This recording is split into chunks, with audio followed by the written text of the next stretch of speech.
The laughter hit harder than recoil. The female armorer didn't answer, she walked past it. The hanger light struck her face like a challenge. 1 rifle. 30 seconds. The world slowed. Metal clacked, bolts sang, and steel surrendered. When the dust cleared, silence ruled. What they saw wasn't luck, it was control, precision, and quiet fury forged in years of service. Outside, the range thundered. A new test waited, one that would decide who really understood discipline. Before the next round begins, hit subscribe and watch how far precision can go. The sun hit the hangar roof like a forge as the armorer loaded her tool tray.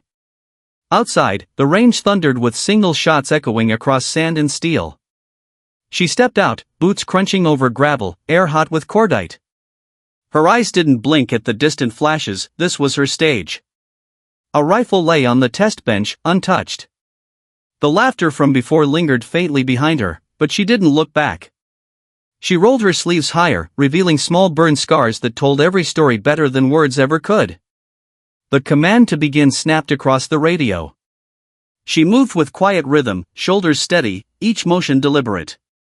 The world slowed into a tunnel of motion and sound, the sharp snap of bolts, the hollow click of metal separating, the deep hum of compressed air rushing through open receivers. She disassembled and reassembled with the precision of a machine. A round detonated downrange, the shockwave rippled across the field, ruffling her sleeves, scattering fine sand across the bench. A sudden misfire boomed from the next lane. Dust rose, brief flame flared, soldiers ducked. She didn't flinch. Instead, her hands shot forward, locking the weapon safe, clearing the chamber, the entire move clean and surgical. The range officer's voice cracked mid-order as her motion outran his command. Silence followed the echo. Smoke drifted lazily into the bright sky. Then came the faint applause, half-stunned, half-ashamed. She stood still, eyes on the horizon, rifle balanced across her palms, sunlight glinting off the chamber like a medal. In the reflection of the barrel, the faces of her peers were no longer laughing. Respect moved slower than sound, but when it arrived, it hit harder. Somewhere behind the safety line, a question rose above the hum of cooling barrels: where did she learn to move like that? The armorer didn't answer. She simply turned, dust on her boots, heat rippling around her, and walked back toward the hangar where another line of rifles waited to be tested. Precision didn't speak, it performed. The range heat shimmered like glass as the armorer adjusted her stance behind the bench. Every sound sharpened, wind hissing through target frames, hydraulic compressors thumping in the background, the faint click of a timer counting down. She moved with the same mechanical grace she'd shown in the hangar, fast, efficient, but quiet. The soldiers who had once laughed now leaned forward over the safety line, eyes following every motion. She reached for a training weapon prepared for diagnostics, cycling through dry-fire checks. Each metallic click echoed with metronomic rhythm, filling the silence left by the stop drills nearby. The instructor observing her hesitated before speaking, caught between curiosity and disbelief. She disassembled, reassembled, checked pressure seals, and calibrated optics all in under a minute. When she stepped back, the weapon gleamed under the desert sun, perfectly aligned. Then came the endurance test. She lifted a heavy mock receiver, heavier than regulation, meant to simulate field fatigue. Her arms tightened, breath steady, pulse visible at her temple. Around her, wind gusted from the west, stirring sand across concrete. The timer buzzed again, marking another round completed. She didn't glance up, focus anchored her expression. Precision was the only language she spoke. The supervisor finally broke the silence, reset and rerun, same pace. She nodded once, sweat tracking down her cheek, sunlight flashing off her ballistic glasses. The onlookers whispered quietly, something between respect and apology. When she set her tools down again, she noticed her own reflection in the polished barrel, calm, resolute, untouchable. As the drill wrapped, the rest of the team approached the bench in silence. One extended a hand toward the training receiver she'd tuned. It balanced perfectly, the motion smooth and frictionless. He met her eyes and simply nodded. That moment held more weight than words ever could. She turned toward the open hangar again, gloves tucked into her belt, shoulders square. The air shimmered gold. Tomorrow, there would be another test, another doubt waiting to be broken. Precision didn't need to prove itself, it just needed a reason to begin again.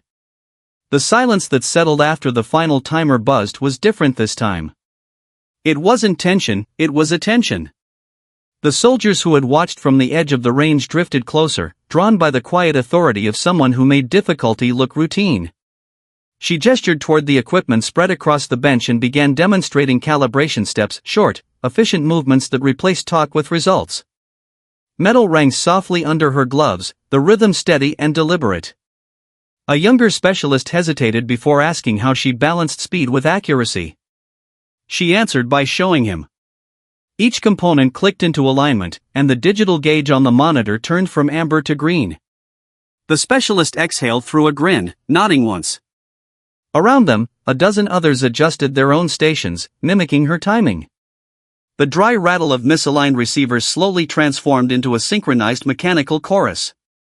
As the afternoon deepened, the sunlight shifted from white to gold. Shadows stretched across the concrete floor, tracing the outline of a team that had forgotten its earlier laughter. The instructor, arms folded, watched without interrupting. Every so often, he scribbled on a clipboard, but his expression stayed somewhere between disbelief and approval. She moved from bench to bench, checking torque readings, correcting hand placement, tightening bolts with the precision of a watchmaker. When a sensor alarm blinked red on one rifle, she leaned in, adjusted the coupling, and tapped the gauge. The alarm went silent. A faint cheer broke out from the soldiers nearby, quickly smothered by professionalism, but the respect behind it stayed. Sweat gathered on brows, sleeves rolled higher, gloves darkened with oil, yet the rhythm never faltered. By the time the last inspection ended, the desert light had cooled to amber. Tools lay neatly arranged in straight lines. The air smelled of metal, solvent, and effort well spent. The instructor gave a single nod toward her and then to the group. Good work. That's how it's done. No further speech was needed. She wiped her hands on a rag, shoulders relaxing for the first time all day. The same laughter that once mocked her now returned as quiet jokes traded among equals. She looked at the rows of newly serviced rifles and felt something that wasn't pride exactly, it was balance. Precision restored order. Respect had simply followed the sound of discipline. Evening light poured through the high windows, turning steel and glass into gold. The day's rhythm slowed, tools clinked softly as the crew finished their checks. The armorer wiped a faint streak of oil from her sleeve, then inspected each bench one last time. Rows of rifles gleamed like mirrors, their symmetry catching the last color of the sky. The laughter that had once echoed off these walls was gone, replaced by the low hum of shared work. One of the younger specialists handed her a calibration wrench, hesitant but proud. She nodded, motioning for him to tighten the final bolt. It's seated perfectly. The moment hung there, metal, silence, sunset, until the air felt lighter. Respect wasn't a speech, it was the pause that followed understanding. Outside the hangar, the horizon turned amber red. A truck rolled past, headlights cutting thin beams across the range. The armorer leaned on the bench, the reflection of every polished weapon shining in her glasses. She breathed slowly, the kind of breath that belongs to someone who has nothing left to prove. The day had started with laughter and ended with order. Precision had reclaimed its voice without ever speaking. The overhead lights blinked on as darkness settled. She gathered her gloves, coiled the data cable, and powered down the console. Behind her, the others still worked quietly, each motion deliberate, each sound balanced with purpose. When she reached the doorway, she paused, looking back at the neat lines of equipment, at the faces now marked by focus instead of doubt. She smiled, not wide, just enough for the light to catch, and turned toward the open range where the last glow of daylight met the first stars. The hum of machines faded, leaving only the wind through the fences and the steady rhythm of her steps. Precision didn't need applause, it needed witness. Before the next round begins, hit subscribe and be part of the story where discipline becomes art.